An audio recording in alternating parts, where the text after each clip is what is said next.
And those 300 people that were not deported but rendered to El Salvador, we don't know what's going on with them. We know that they're in terrible conditions.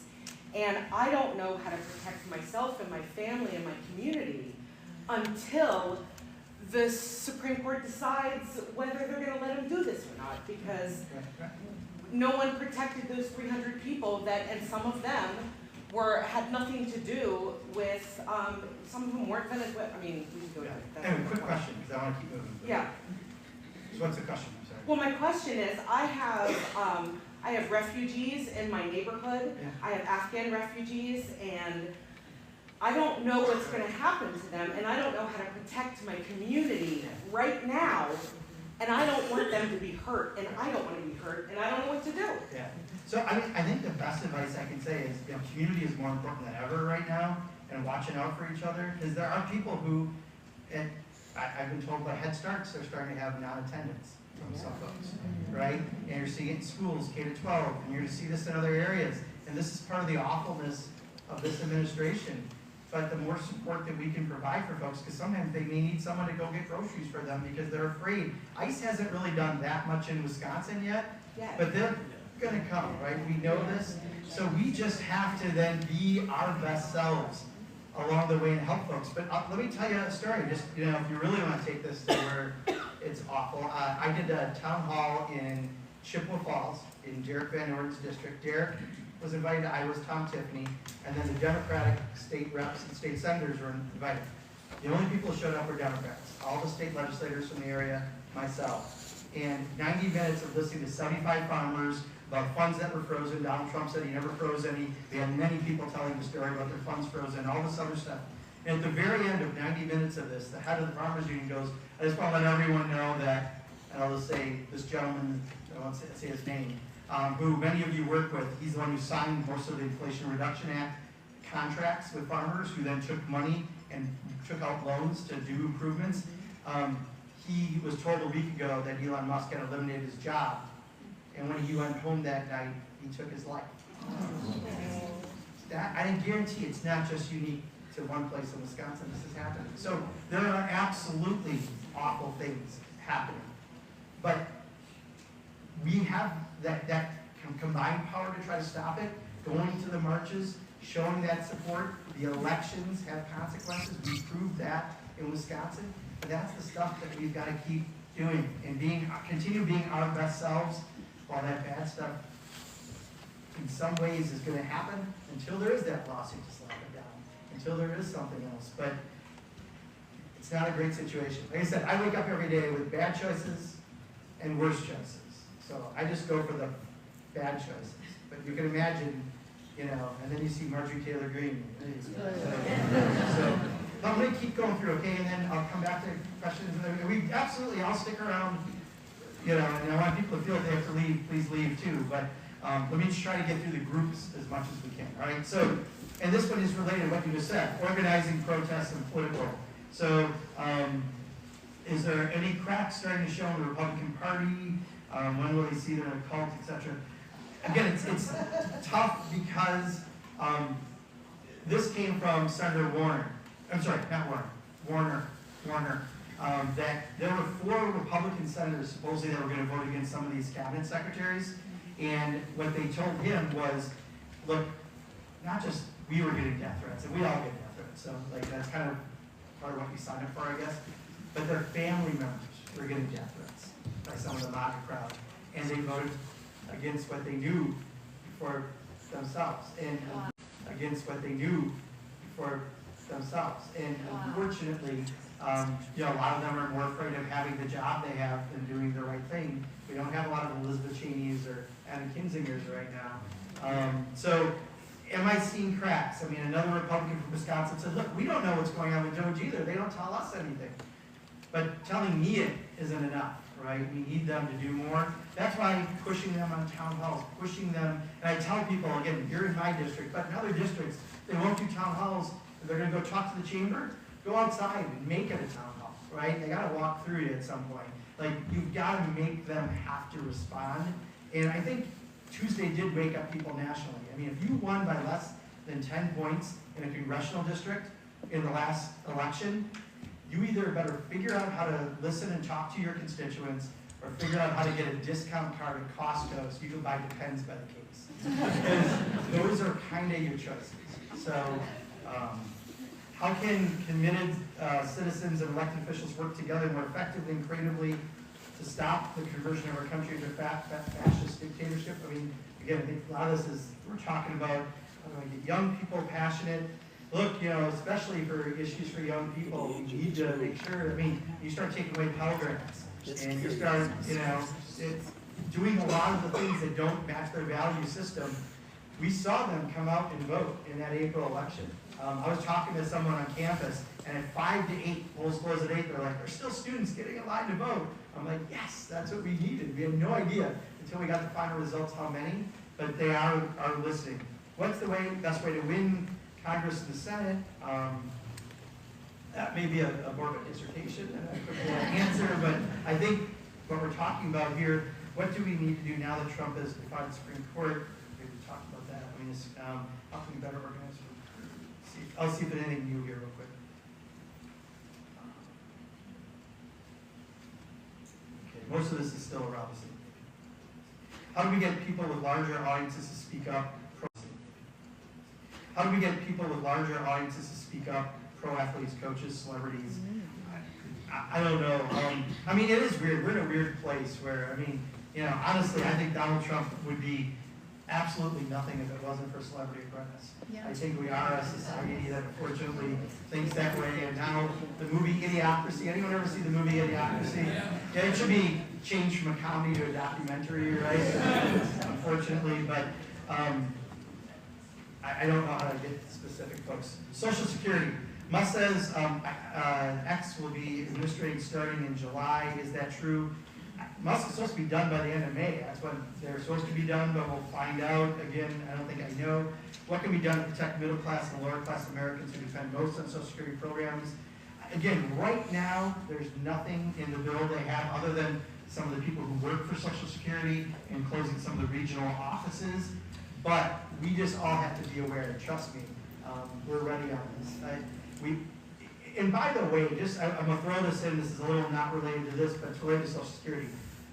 I know we're supposedly running out of funds, in the somewhat near future, and Congress never does anything to the last minute. But there is such an easy solution to fixing Social Security funding. Right now, you're taxed until you make about, and it changes every year a little bit, about $170,000 a year. And after that, you don't pay another dime into Social Security. It's actually a regressive tax. If you just lifted the cap, and no matter what you made, you paid the same percent as we pay into Social Security, you extend the life 74 years.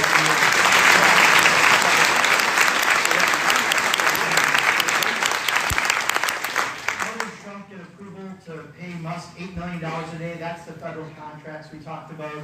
And finally, is our hard-earned Social Security safe?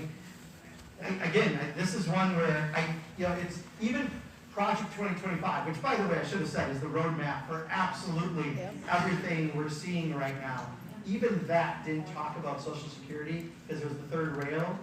People, the most beloved federal program is Social Security. But hearing all this stuff, something could happen. So just be vigilant. Right now, don't let that add to your blood pressure, right? But just be vigilant and watch and listen. SAVE Act. All right, we just passed in the House the SAVE Act. So what the SAVE Act was supposedly to make sure that non-citizens don't vote. First of all, non-citizens don't vote. Okay, that's the first thing.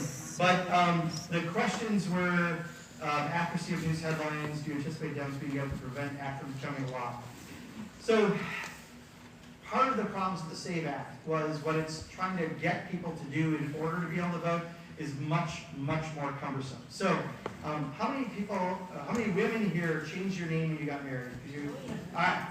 So you are 70 million people in this country that if you go with your birth certificate in order to be able to vote, because that's what it's going to require, it's not going to have your last name, right? So then there's going to be complications out of that.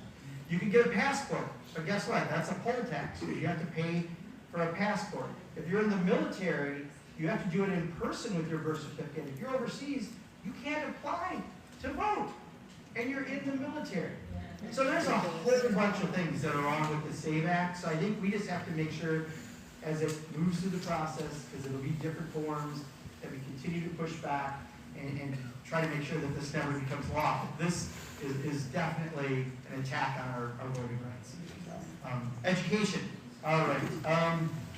What are you doing to ensure that our students in need and at risk will receive federal funding, especially eliminating DEI programs that help the same students? What will happen in public schools in Wisconsin when Trump eliminates the Department of Education? We're deeply concerning with the demands being placed on something concerned about UW-Madison, I'm sorry, I couldn't read that, universities, and student loans. Okay, so part of if they get rid of the Department of Education, they have to go through Congress. I don't think they'll get the votes to do that, but you could certainly, as Grover Norquist used to say, you could reduce it to the size that you can drag it the bathroom and drown it in the bathtub. That's what they're trying to do with the Department of Education. We just have to make sure, I mean, you're affecting a lot of other people when you're affecting, especially higher ed and some of the loans and the grants that we have. And then at K-12, again, I think what they're looking at right now, most likely is IDA Title I dollars.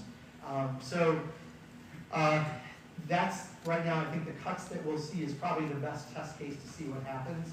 And again, if we all have enough pressure, not from our district, but from enough Republican districts, and we cannot get the 45% of that budget cut, that's probably the best thing that we can do at this point on that. Yes? And does Trump have the ability to be able to end tax exemptions for the universities?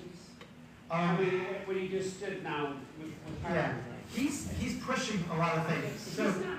the biggest problem we have is that Mike Johnson and the Republican majority won't stand up for our Article I constitutional authority, which I think we have about 18 subsections of that.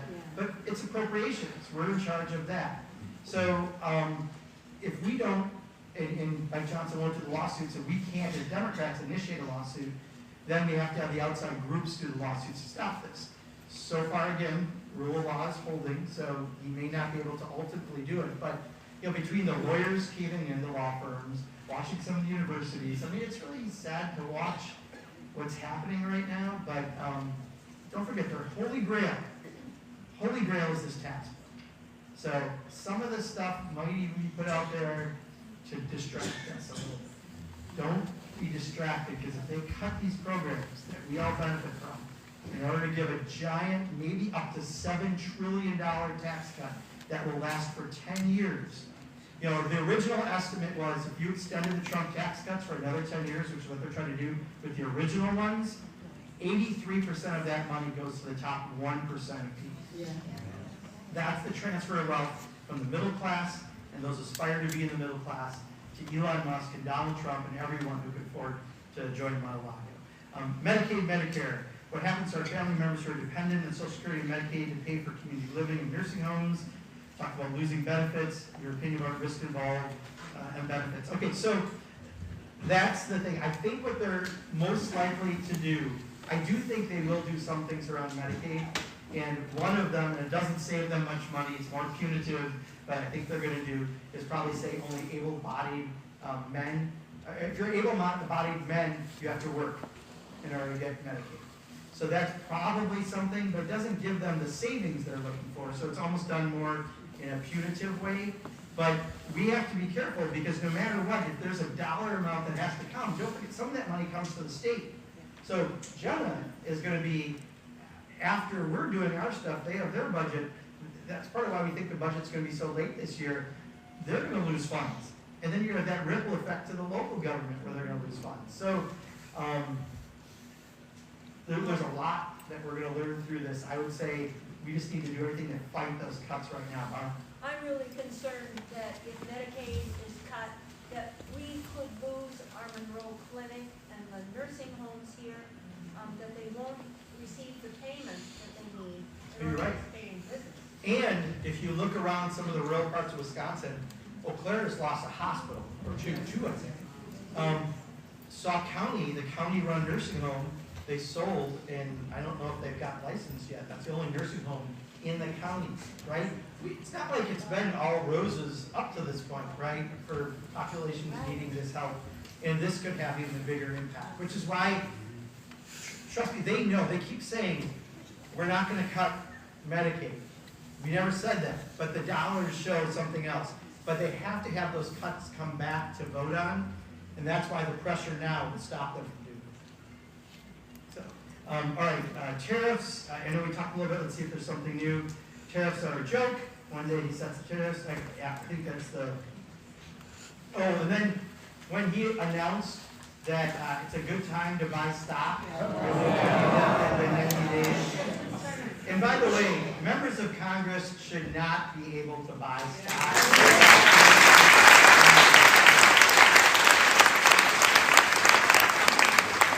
We get inside information really every day, whether it be at a classified briefing, when we find out what's happening with COVID, and we watch people suddenly buy stocks in the healthcare area, or companies. I know when someone is going to Medicaid or CMS, an agency that might approve a medical device or service to be covered by Medicare or Medicaid, that's huge. That means your company is about to just literally take off like a rocket ship. But I know that.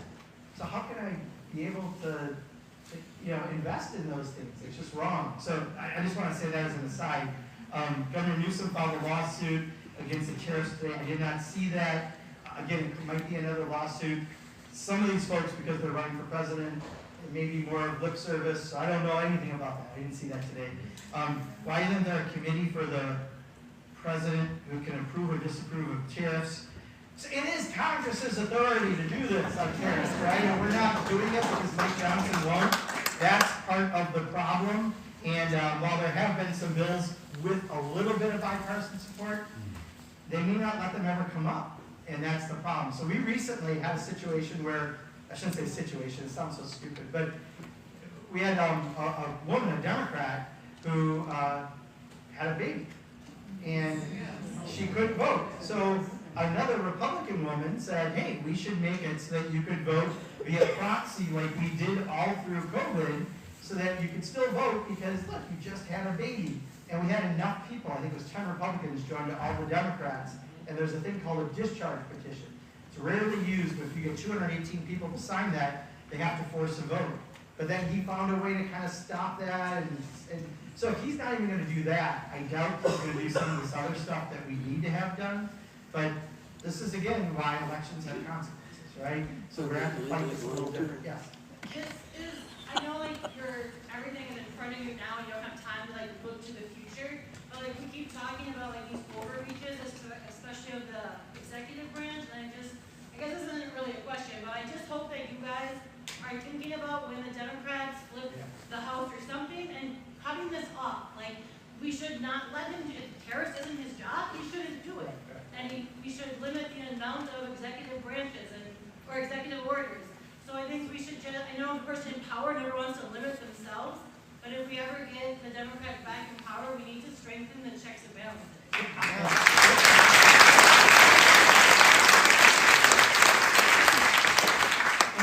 Just follow the Constitution, right? Because it is, appropriations is under the purview of Congress. We're the closest elected. You can get rid of me every 2 years. You can hire me or fire me, right? And that's why you have that check and balance in place. And we're not doing that right now. We're giving that up. Part of it is because they can't govern. Literally, it's going to sound like I'm complaining, but I guess I am. We don't vote on big bills right now because they can't govern with the 3-seat margin they have. So all we do are these CRAs, congressional resolutions of disapproval of things that Joe Biden did. So we don't like that he had energy efficiency standards for refrigerators and stoves. So we had one bill on disapproving of the energy efficiency on stoves. We had one bill on the energy efficiency of home refrigerators. We had one bill on the energy efficiency of commercial refrigerators. This is the junk we vote on. So legislatively, that's why they let Trump and Musk do this, because they don't have the votes to do big things. So there's a few must-pass bills, and those are the ones you got to watch because things can be attached to them. But even in the next category is appropriations. Normally, the appropriations process is one of those must-pass things, but we couldn't even do that. After 6 months, we had to do a continuing resolution that just flat-funded things because they don't know how to govern. So that is part of the problems. Yes, sir.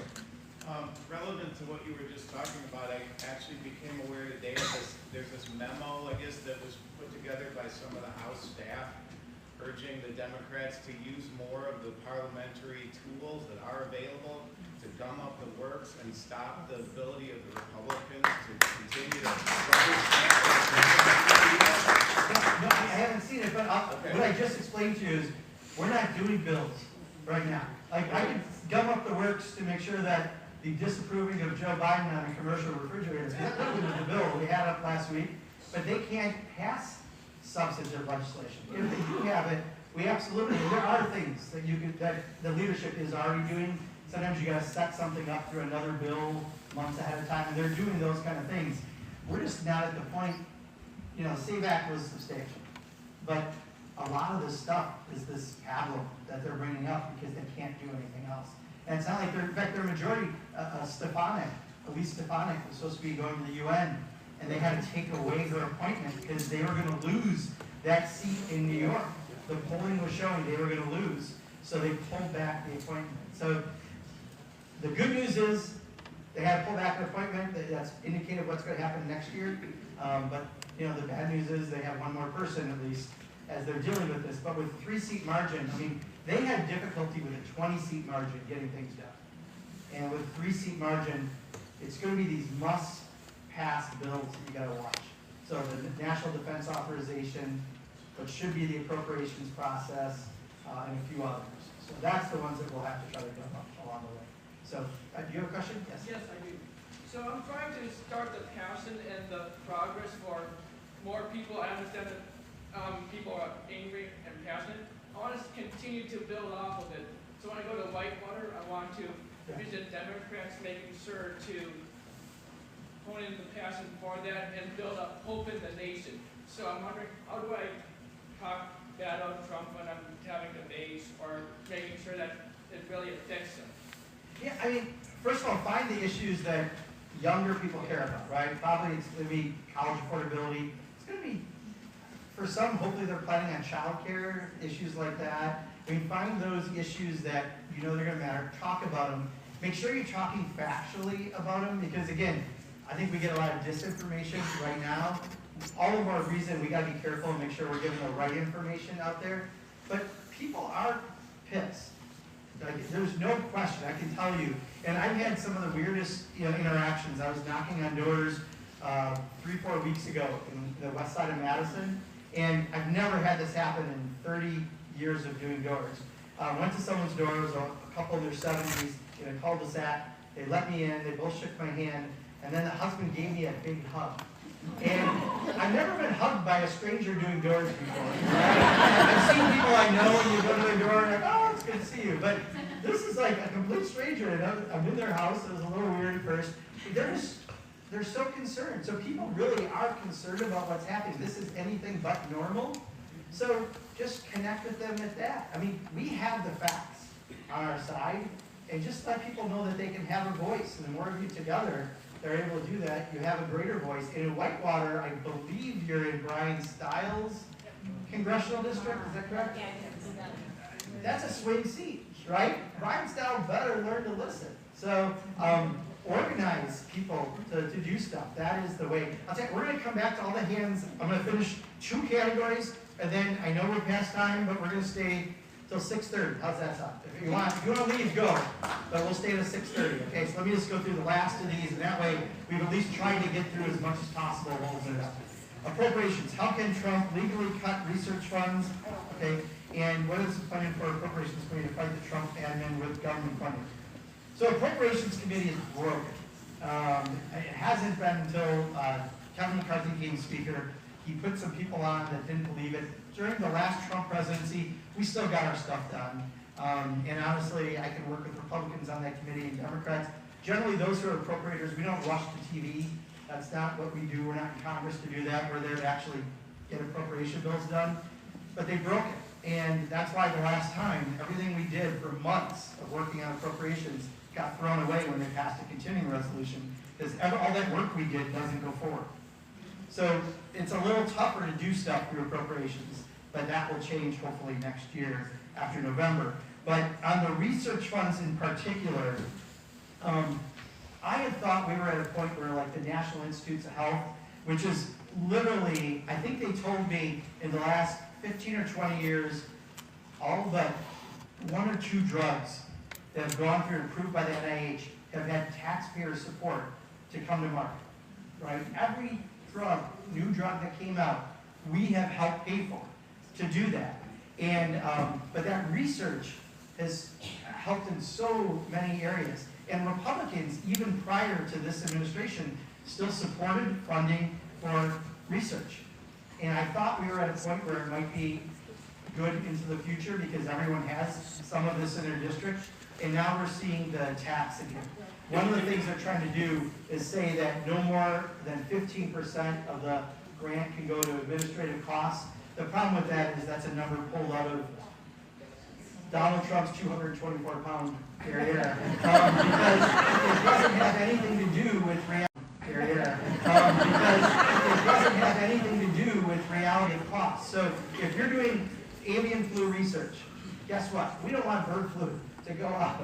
So you have to have security, and you have to have other costs, and all this stuff. You can't just have Donald Trump decide what they can do with their research, and that's a problem. But he also doesn't have the power to just stop that funding, which is why if Congress stood up, we could do something about it. Some of the lawsuits are coming out there and stop some of the cuts in this area. So it goes back to, you've heard a similar refrain tonight in many ways, but that also falls into that category. Okay, the last section, miscellaneous, I'll speed through this so we can make sure everyone has other questions. National parks, exact same situation, right? We just have to stop them from doing the cuts. Right now, they're starting to do things.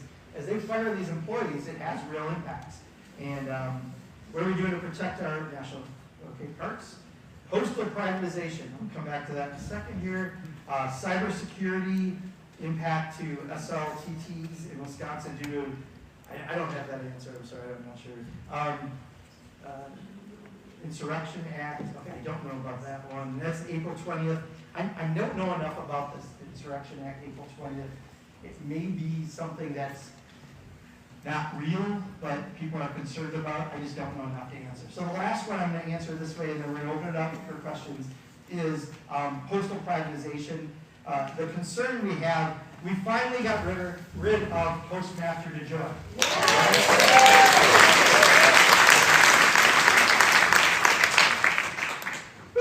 Okay, and actually what was interesting towards the end, even though he was appointed by Trump, Republicans, one thing that brought Democrats and Republicans together, because I'm on the oversight committee for the post office on appropriations, was our mutual disdain for DeJoy. Right? He's taken all the processing centers in Wisconsin and consolidated them to Milwaukee. He took 18 processing centers in the state of Georgia and put them down to 1. So your mail is just much slower, it's less efficient, everything else. But, you know, part of that could be towards privatization. There's legislation we have to watch out for around privatization. This is one I'm hopeful on because the number one, prior to this session, the number one organic issue that people reached out to us, and by organic I mean, a group didn't say, hey, you should contact your member about this, but the number one thing that people just reached out to us about because they were concerned about was the Postal Service. And I think people really, really do care. It's in the Constitution, right? We've heard of the Postal Service. So we just have to make sure that, we're expressing that to our elected officials. I do think that that will be a very tough one to have any serious changes to. Again, 3 people is all we need to get on the House side to do that, and it would require legislation. But again, with this administration, I'd be a little careful. Last thing I'm going to say, and then we're going to open it up to hands for the last 15 minutes. I just wanted to announce, I was asked to announce that there's going to be a candlelight vigil for Mr. Garcia, the gentleman who was sent to El Salvador, on April 19th at the courthouse. At what time? I don't have a time. 7:30. 7:30, thank you for that. So I just want to make sure I'm announcing that right here at the courthouse, 7:30 on the 19th. With that, let's open it up, and I'll try to speed do, as your hand has been up a few times, I'll make sure I get through first. I'll try to answer as many as we can in the remaining time we have. Thank you. I wanted to piggyback on the young man who was asking about passion. So one of the things that I have been frustrated with has been the leadership with the minority party in both the Senate and the House. And I'm curious as to whether or not there is any appetite, particularly on the Senate side, and I know you can't really speak to that as much, about transformation or a change in leadership, because I don't think that I'm not seeing the fight there that I expect, and that I think a lot of, like, you have actually, I think, been very impressive, and I appreciate it.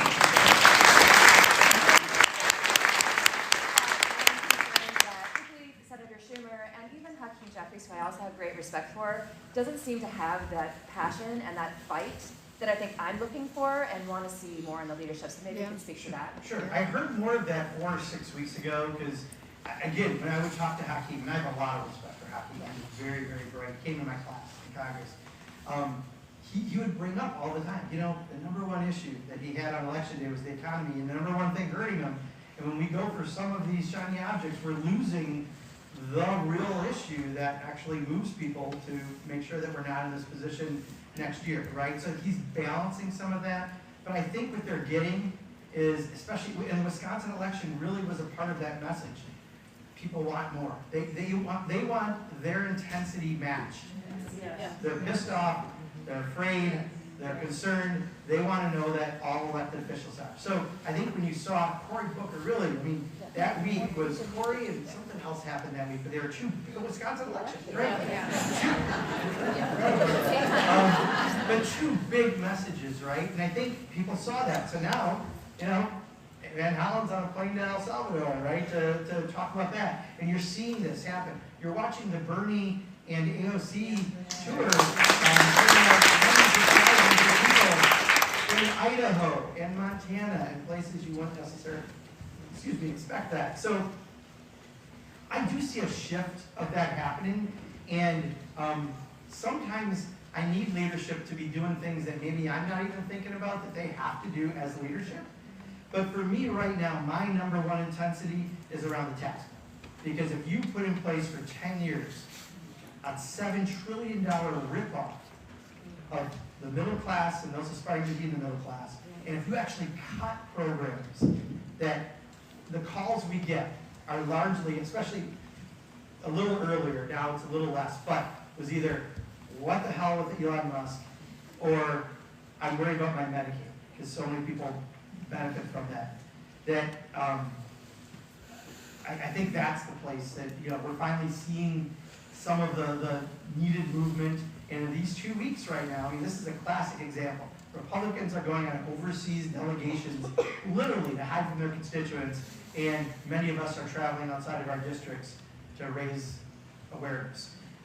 That's what we can do right now. We can keep that intensity up, and we can do it through that in May, especially. Tell leadership to do that too, please. Yeah, well, Hakeem, for him to come out as a member from New York and say, I don't think members should buy individual stocks, that was pretty big, right? I was happy to see that, but I think it's their reading. If the people lead, eventually the leaders will follow. I think that's where leaders generally are not the folks doing something first.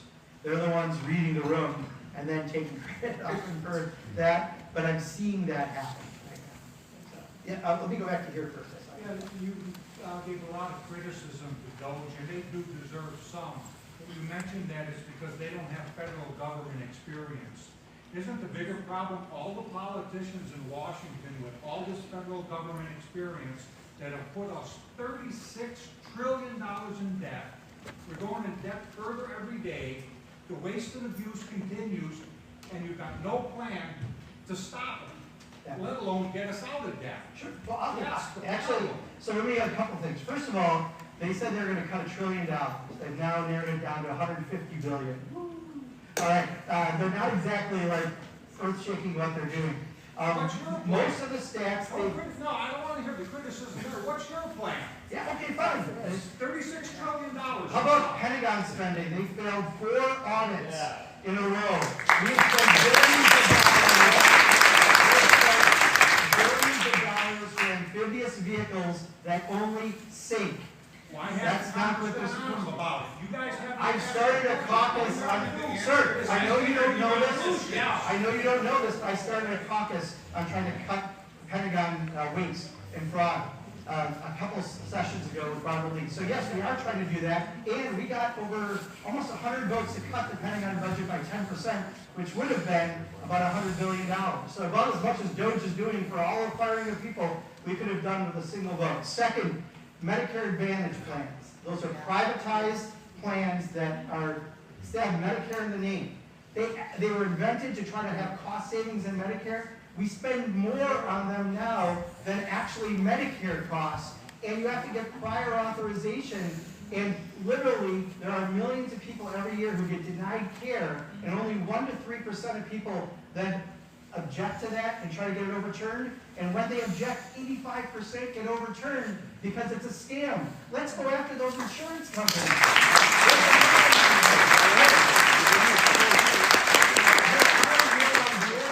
But firing everyone who's in charge of nuclear weapons, only to hire them back, firing 10,000 people at the Department of Health and Human Services, and say, whoops, I need 2,000 of you back. Like, this is not even Abbott and Costello, who's on first, what's on second level of governing.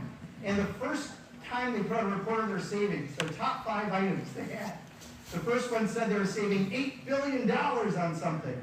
Well, they later found out it was $8 million, whoops, those 3 zeros, and $2.5 million had already been spent. So that was 5, so we just went from $8 billion to a $5.5 million savings. Okay, you're a dumb shit at that point, right? I mean, that's a big, big change. Second, the next 3 they had were the exact same thing, just a different wording. They didn't even know. And the 4th one, they were 20-fold off the amount of savings. So DOGE is not doing their job very well, period. And I think the sooner they quit firing people that we have to rehire, the better off we'll be.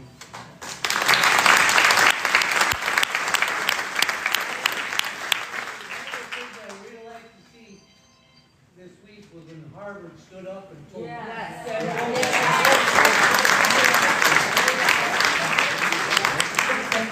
And a few of the law firms, like these law firms came in saying that they're going to do pro bono work for Trump.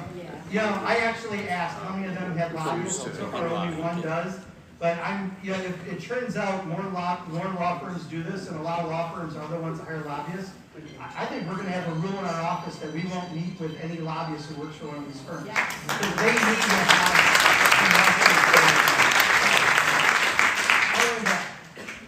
Citizens United, Yes. can you bring us up to speed as to? Yeah. I mean, I'll tell you, one of the most interesting things of having the podcast that I started, and I've had guests on like Lena Khan, who was the head of the FTC, who's saved consumers so much money. I've had people from Social Security Works. I had, a bunch of different good guests. Who else have I had? Anyway, when I asked them one question that's separate, I say, what's the one federal law, if you had the ability to, what would you change? And you know what comes up the most? Is Citizens United. It's how we're funding campaigns and that amount of money that distorts the process. So the good news is, I think, is people are there. The bad news is, and we do address it in HR 1 when the Democrats are in charge. It's our very first bill. It's the most comprehensive campaign finance, election, and ethics reform bill that's ever been introduced. But under this Congress, there's nothing you're going to see happen with Citizens United. So we're going to have to just organize around it. I also had the head of End Citizens United, Tiffany Muller, on one of my podcasts. So look for that one, and you'll hear a lot of really good stuff from her. Short follow-up? Yeah, please. It's a pitch, a reading recommendation, Sure. Common Sense. Yep. CENTS. Yeah. Have you read it? No, but I've heard of it. Yeah. Okay. I have that book if you want. Usually I do podcasts these days because I'm in the car a lot, but no, I appreciate it. Thank you. Okay, let me go here and then up here. Hi, I appreciate you doing this town hall, first of all. You had mentioned that usually leaders follow the people. You had said to some of these folks who said they want to energize the folks that they should stick to the facts. Well, you also said people are pissed off and they're angry, and that's what's going to move the needle. I think what lost us this election is apathy. So I see, what can we do from like inside Congress? Can you guys, I know you're doing like hearings, you're also proposing things, but can we bring more attention to those and make sure that those constituents or those people who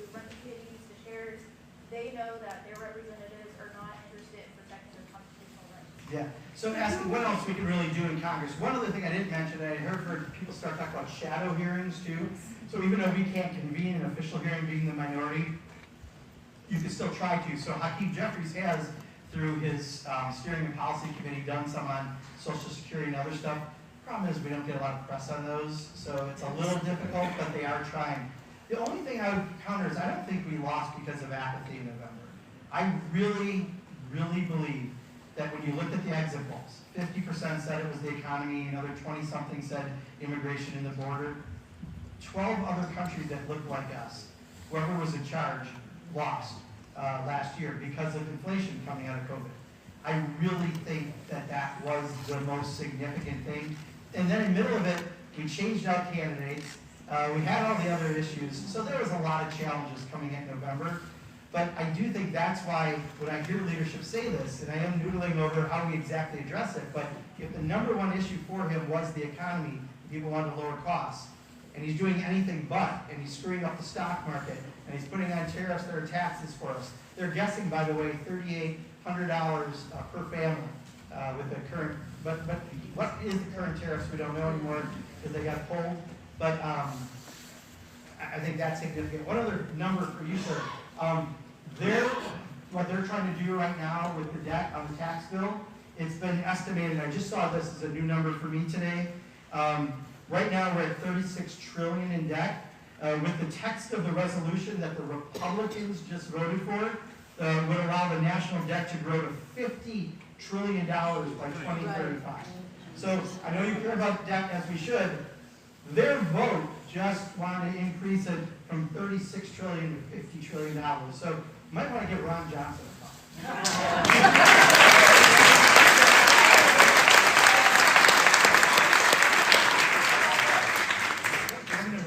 Is anybody looking into the information that DOGE is downloading onto their private computers? That's our private. Yes. No, and I'll tell you, so here's, I hope this isn't in conspiracy territory, but I do have a bit of a theory what's going on.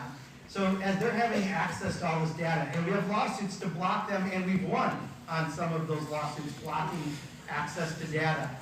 What I really think this could be about is Elon Musk is starting or has an AI company, and as he's firing all these federal employees, especially all the probationary employees, by the way, so if you call the VA for an appointment, most of the people who answer the phone to make your appointment were probationary employees, so now it's harder to get through to make that appointment. But you know what you could do in the future? You could have AI, doing all this stuff, right? And if he has access to all this data, AI, and other companies like Google and others that are doing it don't, well, guess who's going to get even more federal contracts? Is this guy. And what really made me realize it is he, I don't know if you still say tweeted or X'd or whatever, a cartoon, and on one side was his AI, and the other side was Google and everyone else, and their woke AI that they have. But I think that there's something about this that ultimately, since no one's going to stop him from getting contracts, if he has this extra data, he's going to be in a very unique position to do some stuff. So right now, he's blocked by lawsuit from access, but that's my theory. I could be wrong, but it's my theory. And X Money. Pardon? X Money. He also owns X Money. Yeah, X Money. Oh, there's so many. I mean, different things that they can. Yeah. Yeah, because they were talking about paying cryptocurrency out of the Department of Oh, Energy. don't even get me going on cryptocurrency. Thank God it's 6:30. Okay, so is there a subject that we did not get to that you're not going to be able to sleep if we don't address tonight? Just raise your hand so I see where you're at. Okay, that's too many. Not only you're not going to be able to sleep, but you're not going to be able to eat dinner and... Okay, so raise your hands again. So I got one here, two here. Behind you. One here. Behind. I'm going to have to limit it to 1, 2, 3, 4, 5. Okay? Behind you. Oh. Okay. And since they're into my back, we'll start with you, and then we'll... Thank you. I just want to let you know that I live here in Monroe, and I'm the second CD chair supporting our Pocan. Just so you know that, Monroe, you're on the map, definitely with the state party and with the so. I'm the one who got the doors unlocked. Let's just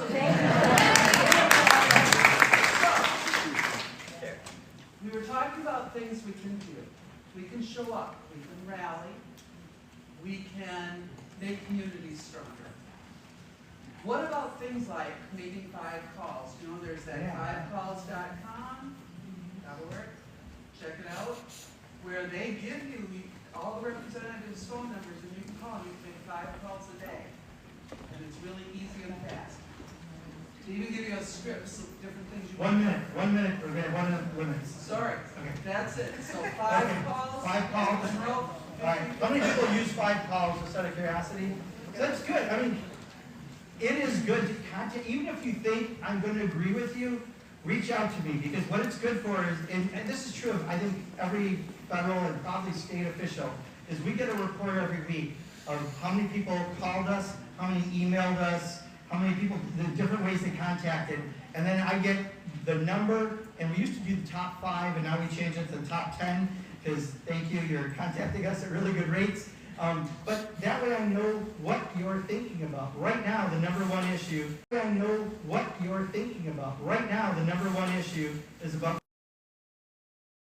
The only way I know what you're thinking and the intensity of it is if you reach out to me. So 5 calls will let you do that while you're reaching out to Tammy, while you're reaching out to Ron Johnson. At least you can get it to all 3 of us relatively easily. But it's super helpful for me to know what you're thinking about, because I don't want to, be running askew to where you want me to be, but I can tell the intensity by those calls. So, all right, right here. Just want to confirm, you've been our representative for 14 years now? 12 and a couple months. Okay. So in that time, can you speak up, please? Sure, I'll try to speak up and project my voice. So this relates more to food and the security of our nation being able to feed itself. Sure. So in the time you've been in office, we've gone from agricultural, basically surplus and exports, to now we are in a deficit. We import more food to our country in that period of time. In the last census division, that for the past 5 years, so this last one came out, and this nation lost more than 140,000 farmers and ranchers. So this is a real concern to me, and my question to you is, what are you doing to stop this trend? Yeah. We need So, to be okay. able to feed Gotcha. ourselves. I got the as a question. nation. We're going to do 1 minute for everybody, okay? So everyone else, 1 minute for real, okay? We need it when we get the questions. Couple things. I do a bill with Cory Booker, I believe it is, going after some of the consolidation in farms and trying to address that, because that's where we see a lot of this happening. But a lot of this is also happening at the state level, because we don't control it at the federal level. But I think the problem you're seeing in Wisconsin, fortunately. Control the USDA, or should we be giving it oversight, and that's part of it. Yeah, but part of the thing is we have more family farms here than ever, in Wisconsin in most places, but there is this big consolidation by the capos. That's why we have a bill specifically going towards that. But I think it is broader than just federal government being able to stop farms from getting bought out. There is stuff at the state and probably even local. It's not getting bought out. It's that we are now importing a lot of cheaper goods, not you personally, but our government allowed consolidation in the meat packing industry. So there's 4 now in control. I know. 80% of every meat Trust me, that's why I had Lena Khan on my podcast. And listen, she probably talks about some of this on the podcast, with liberty and justice for some. Because when you have consolidation, you lose the competition, right? And then that's what happens. So you're right, and it's not just food. I mean, defense contractors. It used to be you'd have 27, 28 contractors. You get 5 bids. We do a lot of solo bid. When you get a solo bid, you don't know how badly you're getting screwed when it comes to that. And that's part of the problem. Okay, so I have a few others here, right here. Okay. How confident are you? How confident are you that we're going to have midterms next year? I'm confident we're going to have midterms. I am. Yes, sir. How can we better organize? Because there's millions of us ready to do something. Coming to town halls is great, talking on social media is great, but I called Tammy Baldwin's office, I sent emails, no response. I called the Wisconsin Democratic Party office, no response. Called your office, a young man answered. I said, hey, what's going on this weekend? Where can we protest? What can we do? I don't know. Who can organize this massive army of people Yeah, so there's to a do number of something. groups doing it. One is the 50-51 group, that's the newer group, but local based. There's Indivisible, there's Move On, but I think they're all kind of working together, especially with 50-51 on stuff. There's the political parties, whatever political party you may be attuned to. I think they're doing some of the work that's out there. I mean, it's not really, I can't direct you through our official office to some of these, so that may be why you get that answer. But thank you for saying you got someone to answer, because we do hear that.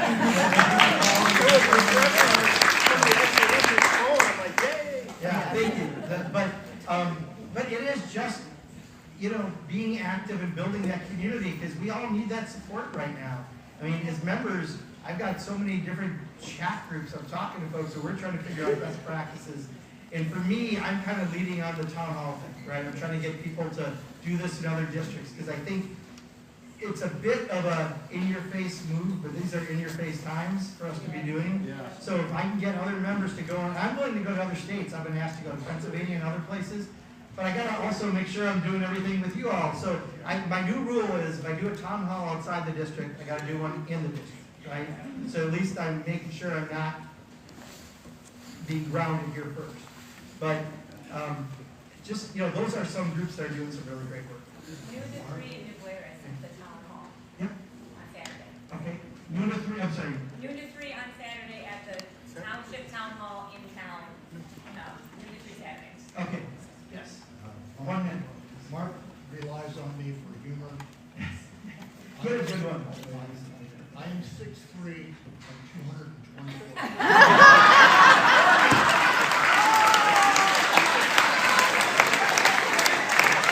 ha!